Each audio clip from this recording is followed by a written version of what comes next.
نبی کریم صلی اللہ علیہ وسلم کی طرف سے 3 قسم کے جانوروں کی اجازت ہے، ایک اونٹ، دوسرا گائے اور تیسرا بکری۔ اونٹ میں اونٹنی بھی شامل ہے اور گائے کے ساتھ بیل، بھینس، بھینسا، اور بکری کے ساتھ بکرا اور دمبا اور دمبی وغیرہ، بھیڑ وغیرہ، یہ سب اس میں شامل ہوتے ہیں۔ اونٹ کم از کم 5 سال کا، گائے کم از کم 2 سال کی، اور بکرا، بکری، دمبا، دمبی کم از کم 1 سال کا ہونا چاہیے۔ لیکن بھیڑ کا بچہ اگر 6 ماہ کا ہو اور اتنا فربا ہو، کسی ایسی نسل کا ہو کہ دور سے دیکھنے میں سال بھر کا لگے، تو اس کی قربانی شرعاً جائز ہے۔ باقی کسی جانور کی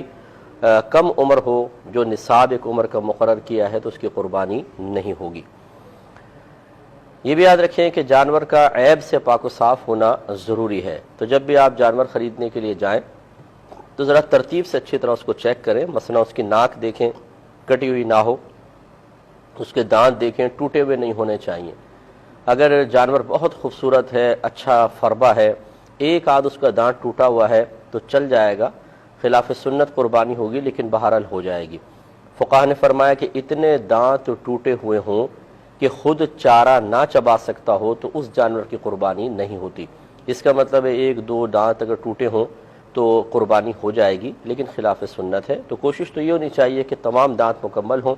لیکن پھر بھی اگر ایک آدھ ٹوٹا ہوا ہے تو کوئی بات نہیں۔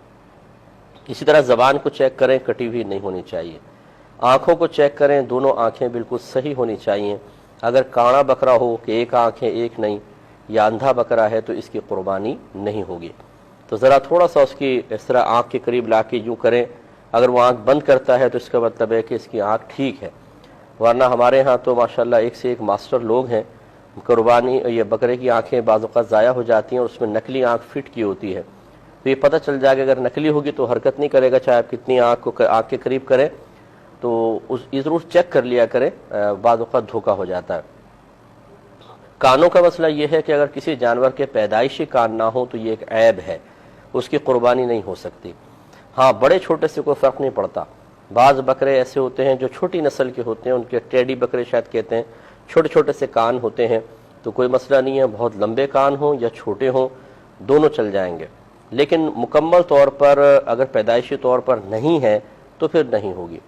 اور اگر کان ہیں اور کٹے ہوئے ہیں تو اس میں دیکھا جائے گا اگر کان اتنا کٹا ہے کہ 1/3 یا اس سے زیادہ، تو اس کی قربانی نہیں ہوتی ہے۔ مثال کے طور پہ 3 انچ کا کان ہے اور 1 انچ کٹا ہوا ہے تو یہ 1/3 1/3 جو ہے وہ کٹا ہوا کہلائے گا، یا اس سے زیادہ ہے تو اس کی قربانی نہیں ہوگی۔ لہذا اس سے کم کٹا ہوا ہے تو ہو جائے گی۔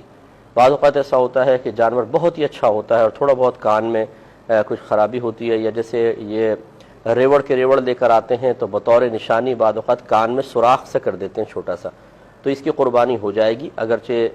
خلاف سنت ہے، مکروہ قربانی ہے، لیکن وہ کراہت اتنی زیادہ نہیں ہے کہ خرابی پیدا ہو، بہت زیادہ خرابی پیدا ہو، تو ایسے جانور کی ہو سکتی ہے۔ لیکن اچھا ہے کہ پورا کان ثابت ہو تو بہت ہی بہتر ہے۔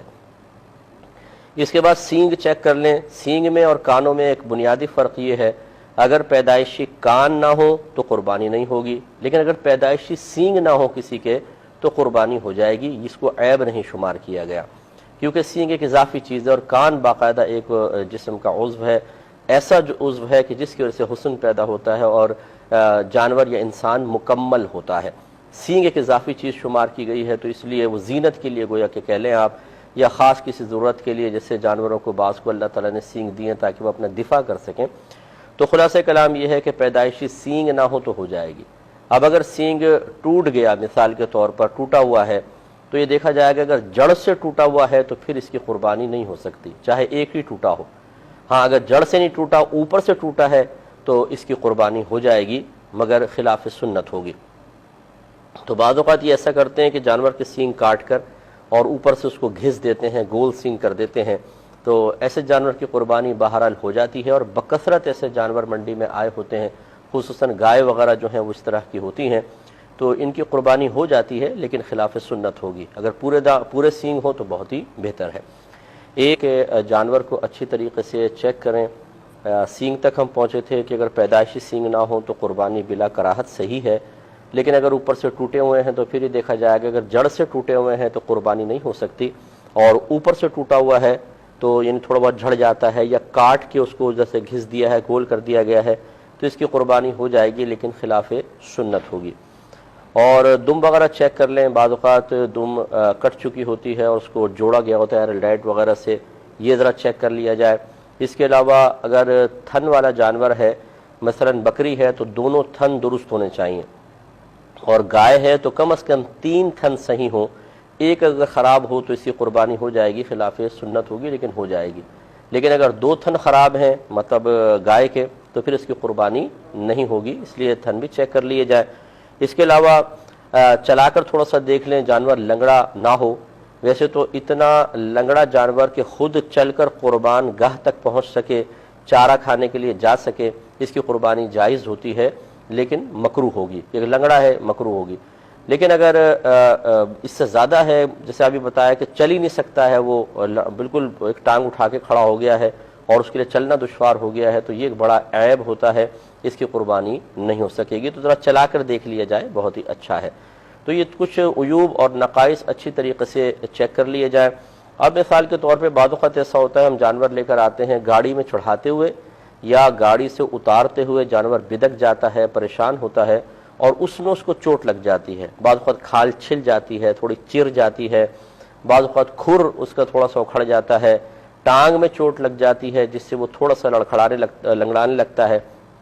تو یاد رکھیں کہ اگر گھر میں آئے اور یہ چھوٹے موٹے عیب پیدا ہوئے تو اس میں کوئی حرج نہیں ہے، غنی ہو یا فقیر وہ آرام سے قربانی اس کی کر سکتا ہے۔ لیکن اگر اتنا بڑا عیب پیدا ہو گیا کہ جو قربانی کی راہ میں رکاوٹ ہے، جیسے پورا کا پورا جڑ سے سینگ ٹوٹ گیا، اتنا لنگڑا ہو گیا کہ چل نہیں سکتا ہے، یا آنکھ پھوٹ گئی خدا نخواستہ جانور کی، تو ایسی صورت میں اگر وہ غنی ہے یعنی مالک نصاب ہے تو دوسرا جانور لے کر آئے گا، اس کی قربانی نہیں کر سکتا۔ اور اگر شرعی فقیر تھا اور اس نے بیچارے نے ہمت کر کے جانور خریدا تھا، تو چونکہ شرعی فقیر پر قربانی کا جانور قربانی کی نیت سے خریدتے ہی اس خاص جانور کی قربانی کرنا اس پر واجب ہو جاتا ہے، لہذا اس کے لیے لازم نہیں ہے کہ دوسرا لائے، یہ اسی کو قربان کر سکتا ہے، اللہ تعالیٰ قبول فرمائے گا۔ یہ ہے کہ جب آپ یہ اس وقت ہے کہ جب آپ ذبح کرنے سے پہلے یا قربان کرنے سے پہلے عیوب و نقائص پیدا ہوتا دیکھیں تو یہی مسائل ہیں۔ اور ایک یہ ہے کہ آپ نے جانور لٹا دیا ہے، چھری پھیرنے والے ہیں یا تھوڑی بہت چھری پھیر دی ہے، اس میں بھی آپ نے دیکھا ہوگا بعض اوقات جانور ایک دم بدک کے اڑ جاتا ہے، دوڑ پڑتا ہے، بھاگ لیتا ہے، اور عین ذبح کے وقت اس میں کوئی عیب پیدا ہو گیا،